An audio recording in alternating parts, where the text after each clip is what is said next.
Well, earlier this week, U.S. Ambassador to Israel Mike Huckabee met with the Palestinian Authority Vice President in Ramallah. During the meeting, the two officials discussed efforts to create a ceasefire in the Gaza Strip. Fast forward to today, and Mr. Huckabee made a special visit to Israel, where he met with two leading rabbis of the ultra-Orthodox community.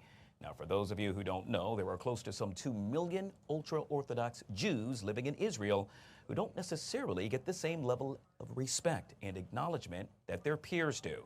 Joining us now is the man who spearheaded the effort. I'm referring to none other than Rabbi David Hofstedter, joining us on the Live Zone. Rabbi, truly appreciate your time and welcome to the show. Pleasure to be here. So before by far, we're so glad to have you. Before we jump into the monumental meeting with Mr. Huckabee, I want my viewers to clearly understand exactly who I am speaking with. You are a successful real estate developer who happens to be the son of Holocaust survivors. You also founded an organization with the express purpose of restoring scholarship of Jewish texts to the levels they were at predating the Holocaust. And so with that, yet again, it is an honor, sir, to have you on the show. Thank you very much. Thank you. Yes, So, that is the case. I'm a son of Holocaust survivors, both my mother and father, and my father-in-law and mother-in-law, also Holocaust survivors. And they came to North America after the Holocaust penniless and with scarred and tragic memories, and they rebuilt their lives. And building on their example, and with that impetus, that was the catalyst to start the Jewish movement. Rabbi, you brought Ambassador Huckabee to meet with the two leading rabbis of the ultra-Orthodox community, designed to really demonstrate the importance, well, let's just say, of the foundation of the State of Israel. I'm hoping you can explain exactly what took place earlier today. What took place was a wonderful meeting with these with the rabbis, with the ambassador, and they connected very quickly. The ambassador is unique in that he has an appreciation for the state of Israel, not only for their amazing economical and technological advances that the state has made, but also for its historical significance, the biblical significance of it, and the appreciation that he has for the scholars who maintain the tradition, who study the Torah and create that still the legacy and continuity of Torah study and the belief and the Bible that makes Israel not only a wonderful and amazing country in terms of in its geopolitical significance, but as the Holy Land. And they, the rabbis with the ambassador connected immediately on that, and they had a wonderful conversation and a meeting of the minds on many issues.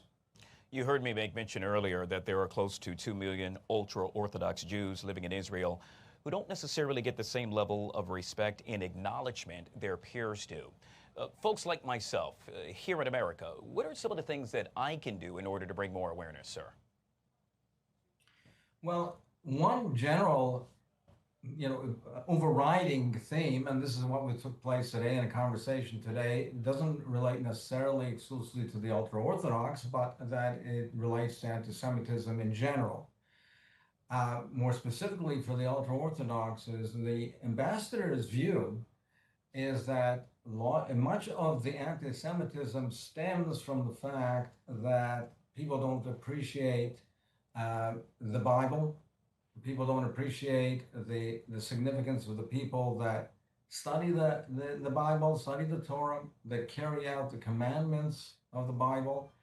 The ambassador's view, to my understanding, is that he feels that much of the anti-Semitism that's the target against the ultra-Orthodox specifically, but in Jews in general, is the lack of foundation and grounding in the Bible and the importance of the Bible and the history of it, and the importance that it has to mankind as a whole. And therefore, if people appreciated what the religious Jews are doing, what the ultra-Orthodox are doing in carrying out the word of God, then that certainly would alleviate the problem. The ambassador's view is that education is paramount. Educating the youth.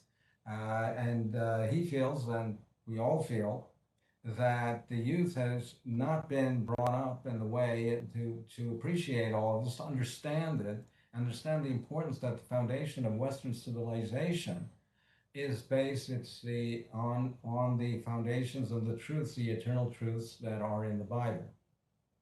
Rabbi, it is not easy to have the ear of the ambassador to Israel. Yet again, you do, which speaks to the caliber of the man of who you are. My next question is, what happens now? Now that this meeting has occurred, what do you hope that happens, and what do you think will actually unfold? Well, I think that, now that the ambassador has met these rabbis and he has actually come into contact with the community, with the ultra-Orthodox community, which he really hasn't in the past. Communication is paramount and the foundation for growth to develop any idea, any concept.